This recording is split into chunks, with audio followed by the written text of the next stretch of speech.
Ladies and gentlemen, coming to you from Lancaster, Virginia, the latest news and recaps in the world of professional wrestling. Welcome to the Wrestling Artistry Podcast. And now, here's your host, Andre Smith.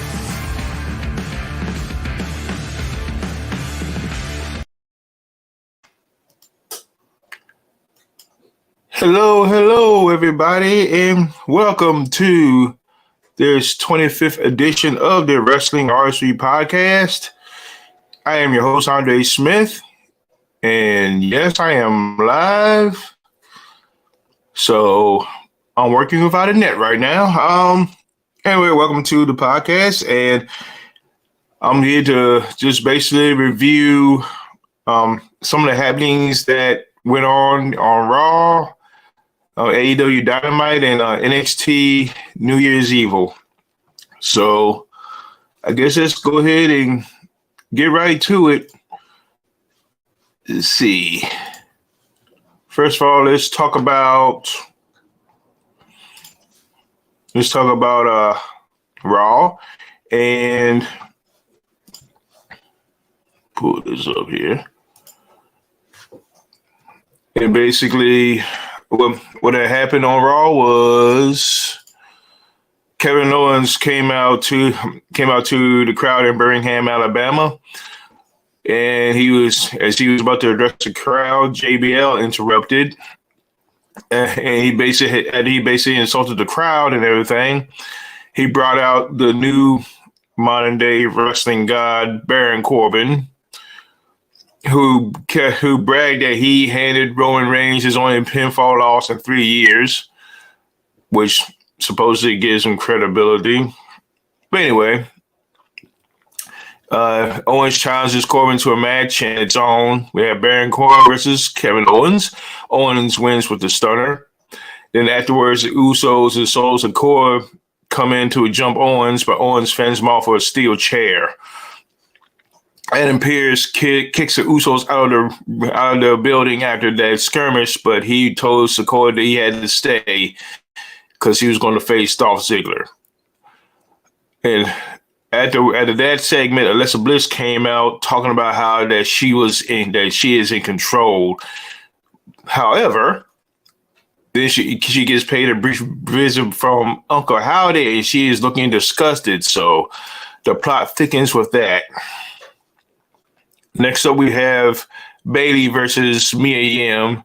After a decent match, Bayley wins with a backslide along with her feet on the ropes. U.S. champ Austin Theory comes out to brag about the fact that he beat Seth freaking Rollins in his title defense. But during that match, Rollins hurt his knee.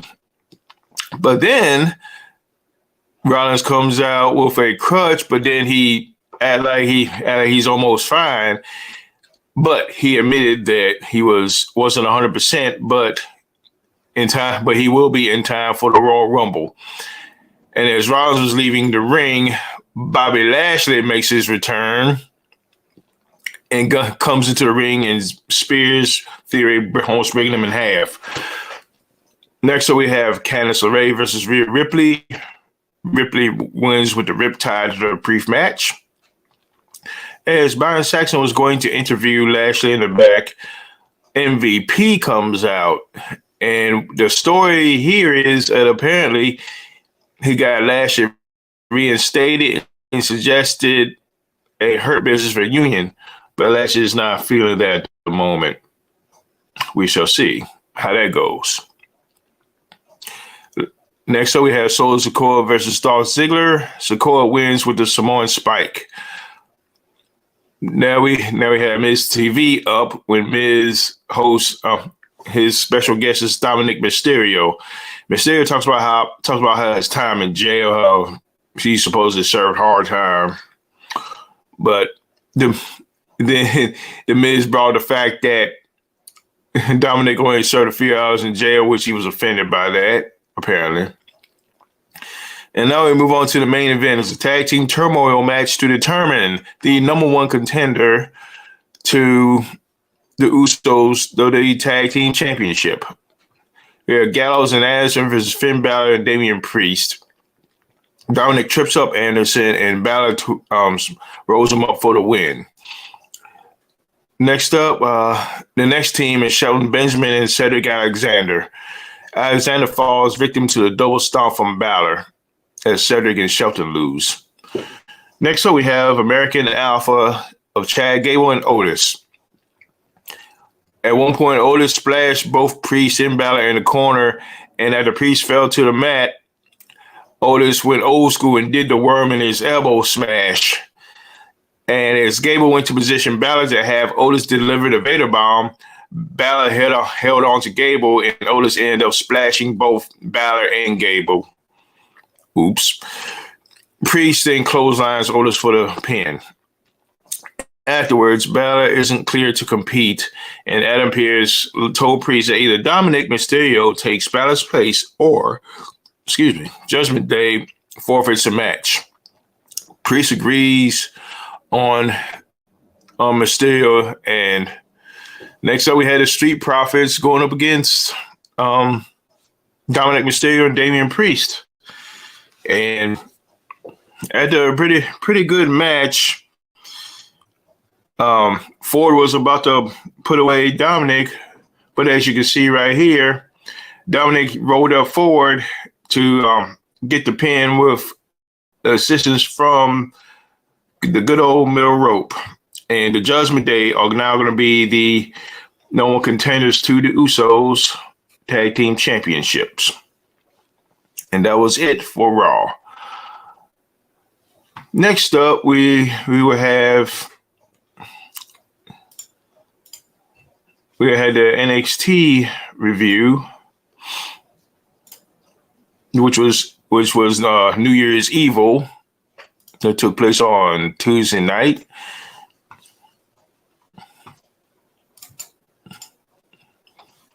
Just looking for my notes here.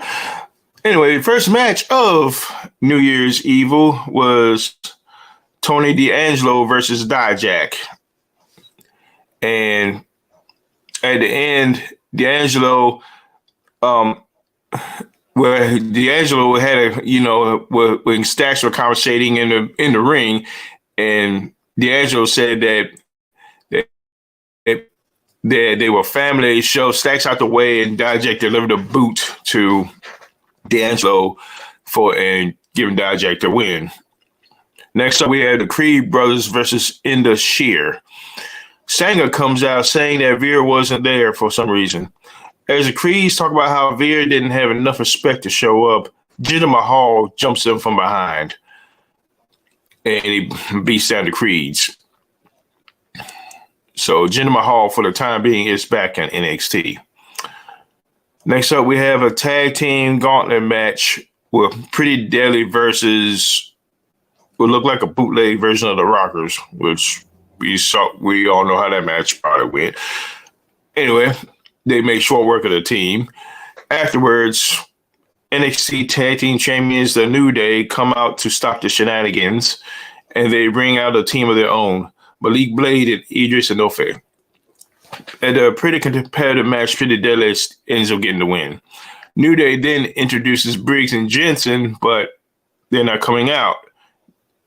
But the reason is the tag team is in the back hurt. Apparently they have gotten ambushed. And then to a horror of Pretty Deadly, we found out who ambushed Briggs and Jensen, which turns out to be the returning Gallus. Gallus then beats Pretty Deadly to win the gauntlet match. So they're the number one contenders for the NXT Tag Team Championships. They showed an entrance which looked like a New Year's ball dropped, and as it turns out, Tiffany Stratton is back. So look for her to be in the mix soon. Next up, we have a match for the NXT Championship. Braun Breaker defends against Grayson Waller. At one point, Waller shoved Breaker into the corner, apparently so hard that the middle turnbuckle broke. So after the crew came out to fix that, the match continued. And then as Waller was going for a middle rope elbow drop, the middle turnbuckle broke again, causing Waller to fall out of the ring. He need to do some quality control with these rings. Anyway, as a result of that, Waller loses by countout. Charlie Dempsey defeated Hank Walker by submission. And then we get a video showing that Tyler Bate is coming back, which is awesome. Jinder Mahal goes up against Julius Creed, and Mahal wins with the Colossus. The main event of NXT New Year's Evil is a 21 Battle Royal to determine the number one contender for the NXT Women's Championship. It comes down to Gigi Dolan and JC Jane, members of Toxic Attraction. And at first, it seemed like they were reluctant to battle each other, but then they couldn't help themselves and they started battling. And as you can see right here, they were both outside the ring in the corner battling out. And as it turns out, they both hit each other, then they dropped to the floor at the same time. So after discussion amongst the referees, it was determined that both Gigi Dolan and JC Jane won the Battle Royal. So now it will be a triple threat match between Gigi Dolan, JC Jane, and the defending NXT Women's Champion, Roxanne Perez. And that was it for NXT. So next up, we're gonna be reviewing All Elite Wrestling, which emanated from.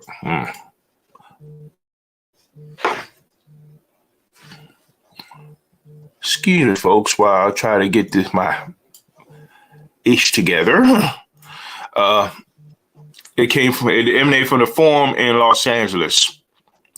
We have Jon Moxley versus Hangman Adam Page to start off the night, and this was a heck of a battle, as I figured they would have one.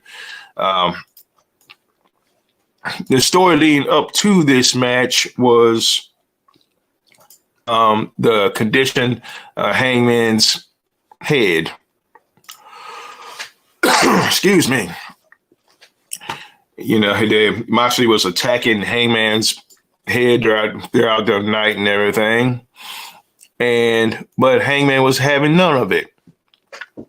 Moxley hit a Death Rider, but only got 2 count, which surprised me.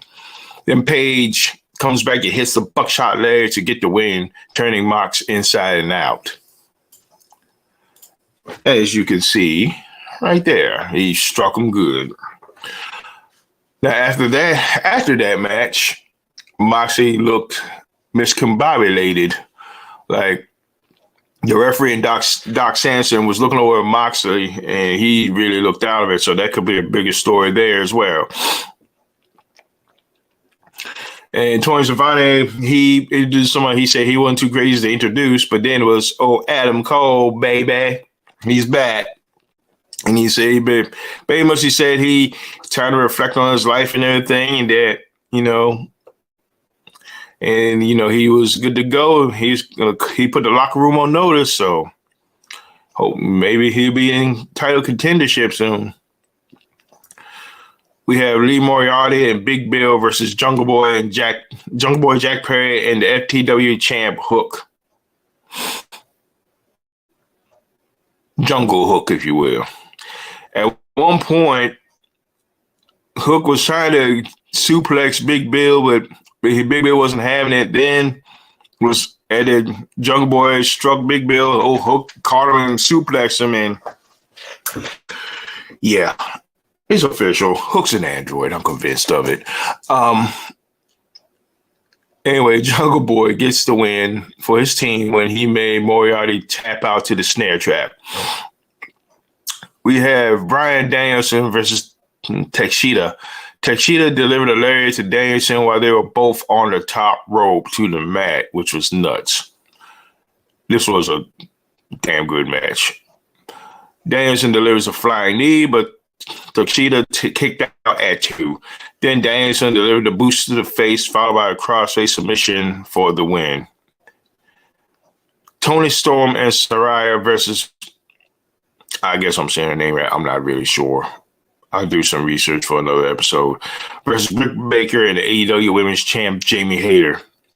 Hikaru Shida slid her kendo stick into the ring, but Baker uses it to hit Storm in the back. Then Hayter hits the Haterade clothesline to Storm to get the pinfall. Shida looked like she had this look like, oh, I messed up. But did she? Keep an eye on that situation.